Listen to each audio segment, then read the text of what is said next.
Well, this morning, Chuck's big adventure in New England continues with a visit to the spot where the mountains meet the sea. Anything more beautiful? I think your view of it could play a little bit of a role in it, and there are plenty of ways to enjoy the beauty around the Acadia National Park. Chuck, though, you got the bird's eye view. Yeah, literally the bird's eye view, Lindsay. We spent an afternoon with Scenic Flights of Acadia, and it's an experience I'll never forget.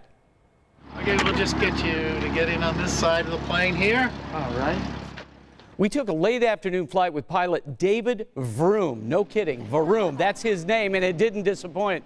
Every time I looked out the window, it was something different, from the stunning and rocky Atlantic coastline to all of the islands and inlets you can really only see from above, and of course the incredible fall colors.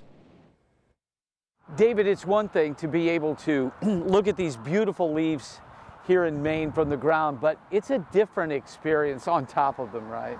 It certainly is. From the air, you're going to get to see a whole wide area of not just a few trees, but you get to see hundreds of trees all at once. Chuck, is it your turn to fly? Sure. Okay.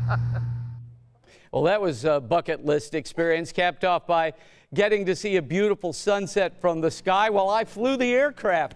David told me that this ends up being the highlight for many tourists when they get to witness this splendor from above.